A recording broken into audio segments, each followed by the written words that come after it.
Hey, what's up guys, Jackson here with Toasty DIY, and if you're like me, you probably have lists, calendars, and even just daily reminders to let you kind of know what's going on with your day, kind of plan your life accordingly. And sometimes using something like a whiteboard calendar can, well, be a little bit forgetful and it's not the most fun. So that is where something like this TRMNL X comes into play. This is an e-ink display that can do whatever you want it to do, and it is very open source, very free usage, and they even show you how to build your own if you want to. There is no subscription unless you want there to be, and it comes in at $219, but they do have a much cheaper model as well. This right here is the TRMNL X, which is their kind of higher end, fancier model. And me being someone who really enjoys physically building PCs, and I really do enjoy messing with physical parts when it comes to electronics and cars and stuff.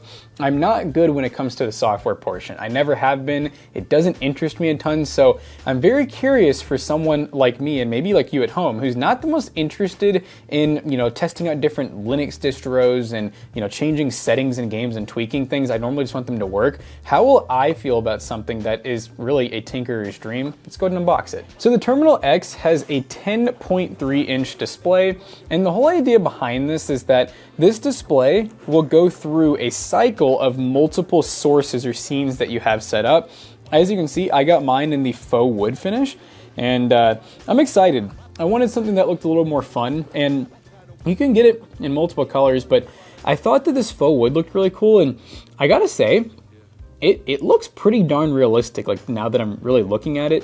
One thing I did just notice is one of these screws seems to have fallen out in shipping. I don't know if it's stripped out or what, but we'll try to mess with that in a minute. It looks like the threads are fine, but not too sure what happened there. But the whole idea behind this device is it's very simple. You really do just have a 10.3 inch e-ink display and then a very simple circuit board and a battery. I ended up opting for the extended life option.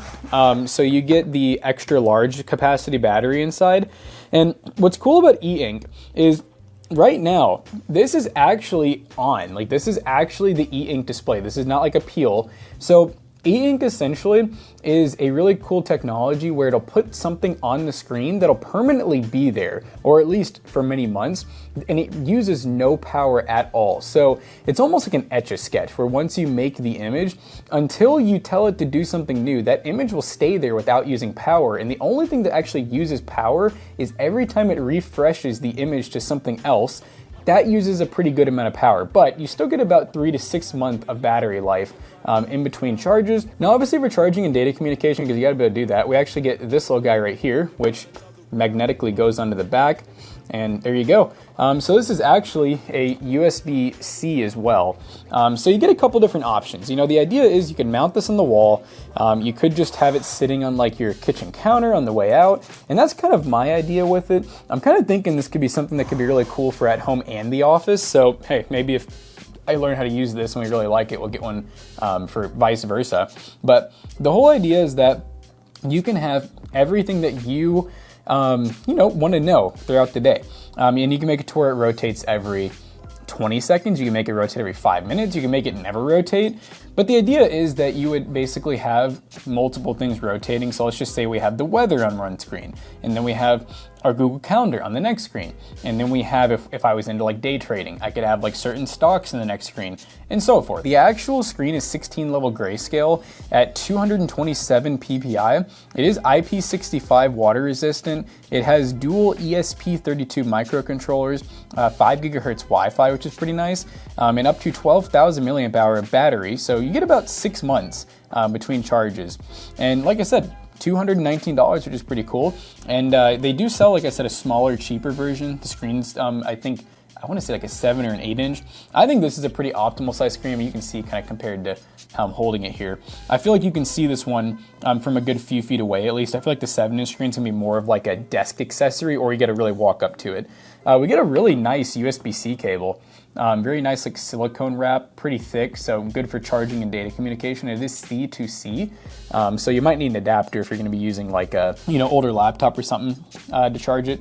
And do data stuff. Now this right here is your wall mount. So basically you would screw this into the wall, and then every time you wanna set your little tablet back on the wall, you just slide it back into place, just like this. And then you also get this one. So it's kind of like a hot swap. So if you want to put it onto like a desk or something, you can basically just take this and then boom, set it up just like that. And obviously it looks like, yeah, you can turn this all different directions too. It's just magnetic. Like I said, it's a pretty strong magnet too. There we go. Yep, strong magnet, so it'll hold itself up, which is pretty cool.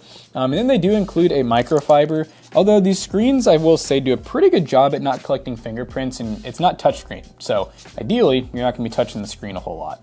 So we've gone over the device, we've gone over what comes in the box, and now for the probably hard part for me, but fun part for you all, I'm gonna try to actually figure out how we actually change stuff on this and get it set up to have all the things that I could want.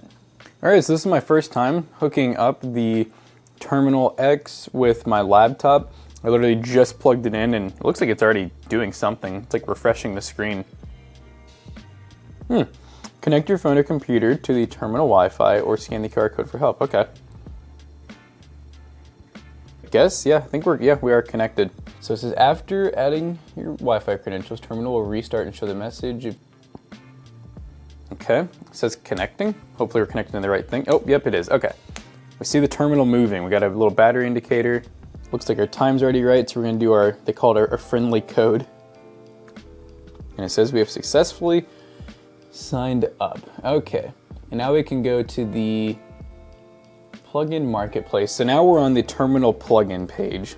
So here's where we can actually add our fun stuff. So like I'm gonna try, let's go ahead and do Google Calendar because I think that's definitely gonna be the most useful. Let's see, select calendars to sync. Can I do more than one, I wonder?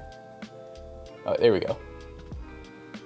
How do we want the layout? Oh wow, there's a lot of different options here. Let's just try default and see what that looks like. You can see here you can change like every single thing, like formats. Oh, there it is right there. Oh wait, this is the days left this year. That's funny. Okay. Something, I think weather would be good. Weather would be great. Okay, so the terminal finally refreshed on its own, and I did read a little bit more. There's actually a link on how refresh rates work. So whenever I was pressing that refresh button, I was really just refreshing the information that was on my laptop that terminal will eventually display. And as you can see, originally I had something else displayed where it was gonna just be like a week view. I changed that and now it's on the current like month-long view, which is what I would definitely want it to be. So that's pretty cool. It definitely seems like that, you know, I don't know if there's a way to like instantly refresh it or not. I noticed like in the settings menu that there's a spot where you can, like it said tap or swipe, but I don't really, because it said touch, oh, you know, it did say touch bar, and I guess this is the touch bar. Okay. I noticed something interesting every time I change it. I guess maybe because it turns on and off, I'll hear it connect and like disconnect sound. So that's pretty cool. Okay, so this whole bottom bar is like a touch thing, and you can make it to where it's touch or swipe, which is pretty cool. Right now, I do have the screen on, and right now I'm just kind of playing around with the settings still. I just did like this little screen where it's like, kind of like trying to figure out like what things, you know, it thinks you could want, but I'm just gonna exit out of that. I did make it to where it refreshes every 20 minutes right now. We can make it to where it'll give us an email notification when the battery's running low, which is pretty cool. You can also do sleep mode, which honestly makes sense. Like I feel like between, I might even honestly go, let's just go 23:30 to say like 6:15 a.m.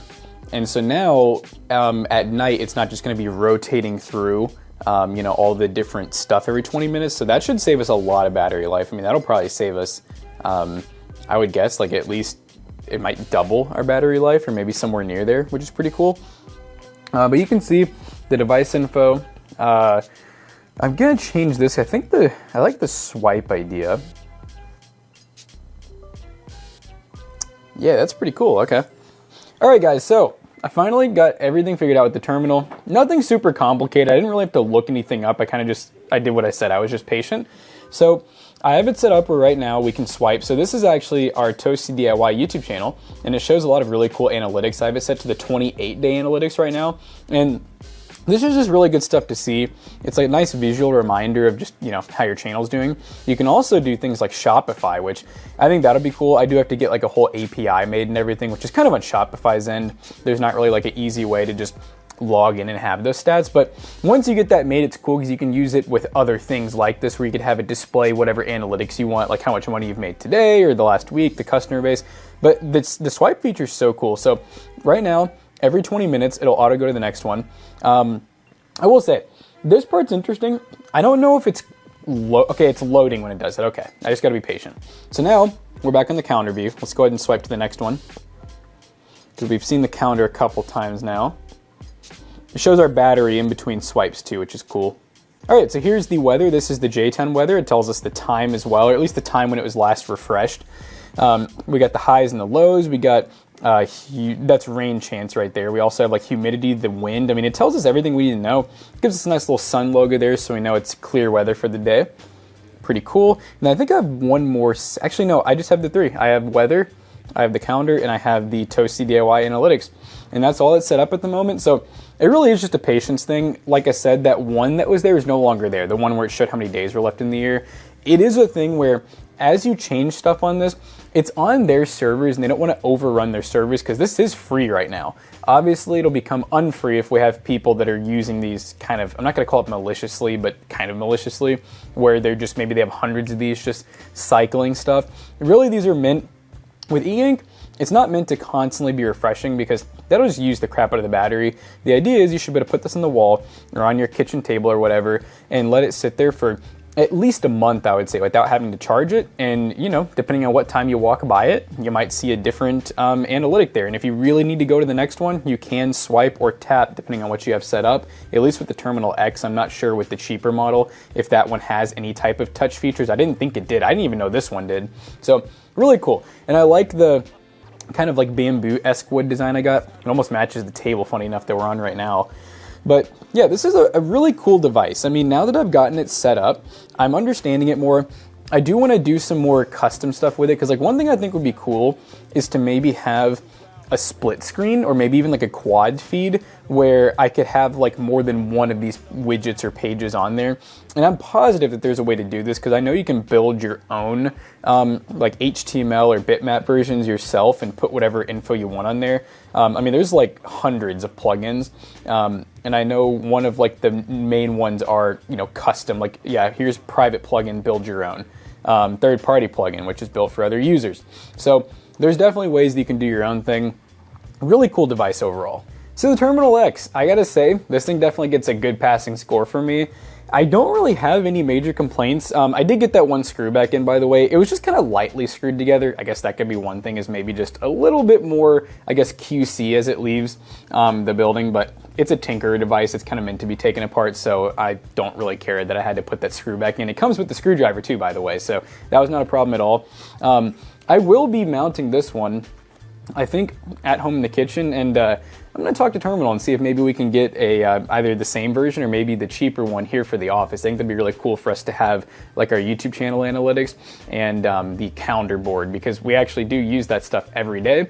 So we hope you guys enjoyed today's video. I know I definitely enjoyed this, and I'm looking forward to seeing more firmware and stuff come out on it in the future. See you guys in the next one. Peace out.